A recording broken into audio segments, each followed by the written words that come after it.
السلام علیکم ورحمۃ اللہ وبرکاتہ۔ محترم ناظرین کرام، تجوید کلاس میں آج ہم پڑھیں گے میم ساکن کی 3 حالتوں کے بارے میں۔ اس سے پہلے آپ نے اپنے سبق میں نون ساکن اور تنوین کی 4 حالتیں پڑھی تھیں، جن میں سے ادغام، اظہار، اقلاب اور اخفا۔ تو الحمدللہ آج ہم نے میم ساکن کی 3 حالتیں پڑھنی ہیں۔ نون ساکن اور تنوین کی 4 حالتوں کی نسبت اس تختی میں میم ساکن کی 3 حالتیں ہیں، اور تختی نمبر 14 نون ساکن اور تنوین کی حالتوں میں سے ایک حالت کم ہے، وہ 4 تھیں اور یہ 3 ہیں۔ اب میم ساکن کسے کہا جاتا ہے، سوال یہ پیدا ہوتا ہے۔ اب جواب یہ ہے کہ وہ میم جس کے اوپر جزم کی علامت آتی ہے اسے میم ساکن کہا جاتا ہے۔ تو یہ محترم ساتھیوں آپ بہت اچھے طریقے سے سمجھ لیجئے گا۔ میم ساکن کی 3 حالتیں ہیں، ان میں سے ایک کو ادغام کہا جاتا ہے، اور ایک کو اخفا کہا جاتا ہے، اور ایک کو اظہار کہا جاتا ہے۔ لیکن اس کے ساتھ عام طور پر ایک لفظ کا اضافہ کیا جاتا ہے، وہ ہے شفوی۔ ادغام شفوی اور اخفاء شفوی اور اظہار شفوی۔ اب شفوی کا لفظ آپ کے لیے نیا ہے جسے آپ سن رہے ہیں۔ اصل بات یہ ہے کہ جو میم ہے یہ ہونٹوں سے ادا ہوتا ہے۔ میم ہونٹوں سے ادا ہوتا ہے، اس کا مخرج دونوں ہونٹوں کے ملنے سے ادا کیا جاتا ہے۔ اصل میں عربی میں ہونٹوں کو شفتین کہا جاتا ہے، تو اسی نسبت سے میم کو کیا کہا جاتا ہے، میم کو حروف شفویہ کہا جاتا ہے۔ اور اب جب ہم اس کی حالتیں بیان کرنے لگتے ہیں تو ان کی حالتوں کے ساتھ بھی شفوی کے لفظ کا اضافہ ہو جاتا ہے، تاکہ اس میں اور نون ساکن تنوین کی حالتوں میں ڈفرنس ہو جائے، آپ کو مشکل نہ ہو۔ ادغام شفوی اور اخفاء شفوی اور اظہار شفوی۔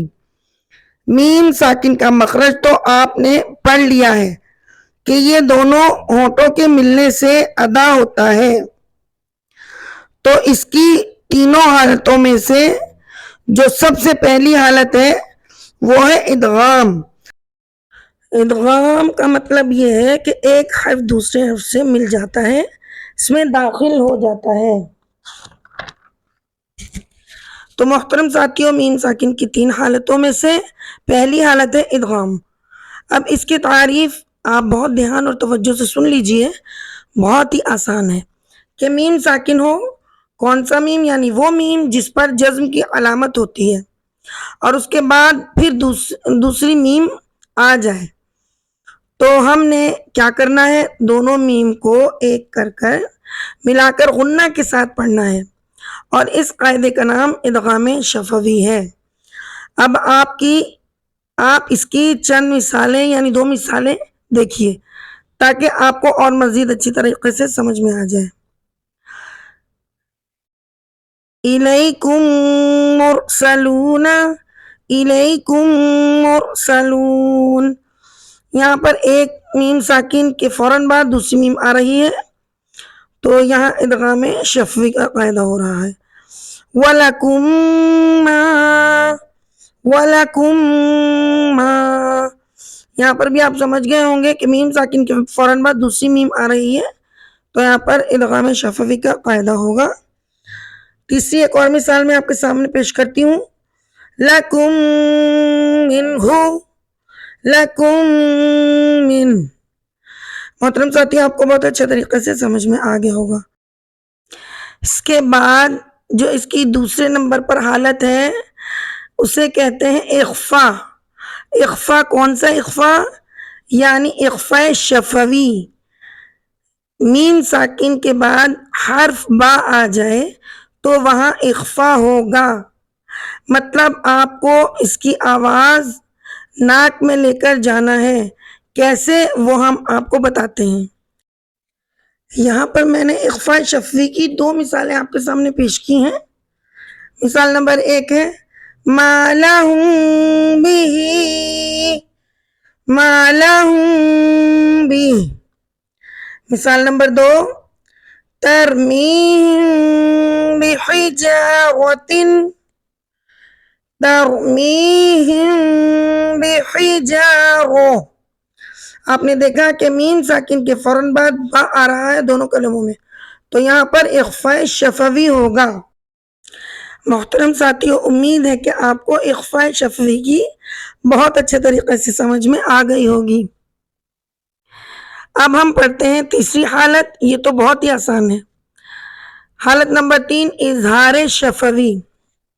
میم ساکن کے بعد حرف با اور میم کے علاوہ کوئی بھی حرف آ جائے تو آپ نے وہاں پر اظہار کرنا ہے، غنہ بالکل نہیں کرنا اور نہ ہی اخفا کرنا ہے۔ اظہار کا مطلب ہے آپ نے غنہ نہیں کرنا، ظاہر کر کے پڑھنا ہے غنہ کیے بغیر۔ جیسے یہ 3 مثالیں میں نے آپ کے سامنے پیش کی ہیں۔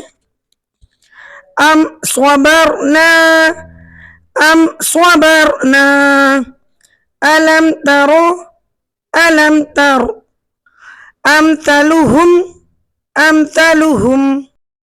محترم ساتھیو، امید ہے کہ آپ کو ادغام شفوی، اخفاء شفوی اور اظہار شفوی کی بہت اچھے طریقے سے سمجھ میں آ گئی ہوگی کہ میم ساکن کے بعد اگر دوسری میم آئے تو ادغام شفوی ہوتا ہے، اور اگر میم ساکن کے بعد حرف با آئے، نون ساکن کے بعد نہیں، میم ساکن کے بعد، یہ ہم میم ساکن کے قاعدے پڑھ رہے ہیں، اور اگر میم ساکن کے بعد میم اور با کے علاوہ کوئی بھی حرف آئے تو وہاں پر ہم کیا کریں گے؟ اظہار شفوی کا قاعدہ کریں گے انشاءاللہ۔ تو آپ کو سمجھ میں بہت اچھی طرح آ گئی ہوگی۔ محترم ساتھیو، آپ ہماری ویڈیو کو دیکھیے اور سمجھیے اور ہمیں بتائیے کہ آپ کو کیسی لگی اور آپ کہاں سے دیکھ رہے ہیں۔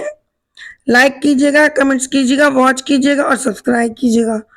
تو اب ہم آپ کو قرآن مجید کی مثالوں سے سمجھاتے ہیں۔ محترم ناظرین کرام، ہم نے ادغام شفوی کا پنک کلر رکھا ہے جو سرکل میں ہم نے لگائے ہیں، اور اخفاء شفوی کا جامنی کلر ہے تیز، اور اظہار شفوی کا مالٹائی کلر ہے۔ تو یہ آپ اچھے سے بہت سمجھ لیجئے گا۔ یہ سورہ نور کی آیات ہیں۔ آیت نمبر 14 سے شروع کرتے ہیں۔ اعوذ باللہ من الشیطان الرجیم، بسم اللہ الرحمن الرحیم۔ ولولا فضل اللہ علیکم ورحمتہ فی الدنیا والآخرۃ لمسکم فیما افدتم فیہ عذاب عظیم۔ محترم ساتھیو، آپ نے دیکھا کہ علیکم ورحمتہ پر نا میم ساکن کے فوراً بعد واو آ رہا ہے، تو یہاں پر اظہار شفوی کا قاعدہ ہو رہا ہے، اور اسی لائن کے اندر آگے جا کر والآخرۃ لمسکم، میم ساکن کے بعد پھر فا آ رہا ہے میم اور با کے علاوہ، تو یہاں پر بھی اظہار شفوی کا قاعدہ ہو رہا ہے۔ آگے شروع کرتے ہیں۔ اذ تلقونہ بألسنتکم وتقولون بأفواہکم ما لیس لکم بہ علم تحسبونہ ہینا وہو عند اللہ عظیم۔ محترم ساتھیو، آپ نے دیکھا کہ جو میں نے اس لائن کے اندر وہاں پر میں نے یہ نشان لگایا ہے، یہاں پر بھی اظہار شفوی ہو رہا ہے بِأَلْسِنَتِكُمْ پر، اور اس کے بعد بِأَفْوَاهِكُمْ پر جو ہے وہ ادغام شفوی ہو رہا ہے. اس کے بعد لَيْسَ لَكُمْ بِهِ، لَيْسَ لَكُمْ بِهِ یہاں پر اخفاء شفوی ہو رہا ہے. وَلَوْلَا إِذْ سَمِعْتُمُوهُ قُلْتُمْ مَا يَكُونُ لَنَا أَن نَّتَكَلَّمَ بِهَذَا سُبْحَانَكَ هَذَا بُهْتَانٌ عَظِيمٌ. محترم ساتھیوں، آپ نے دیکھا کہ اس لائن کے اندر ہم نے جو قُلْتُمْ مَا يَكُونُ لَنَا پڑھا، اس میں قُلْتُمْ میں جو ہے ادغام شفوی کا قاعدہ ہو رہا ہے. تو محترم ساتھیوں، قرآن مجید کی مثالوں سے آپ بہت اچھے طریقے سے سمجھ گئے ہوں گے. اگر کچھ سمجھ میں نہ آئے تو کمنٹس میں پوچھ لیجئے گا، اور ہمارے چینل کو لائک سبسکرائب ضرور کیجئے گا. دعاؤں میں بہت زیادہ یاد رکھیے گا.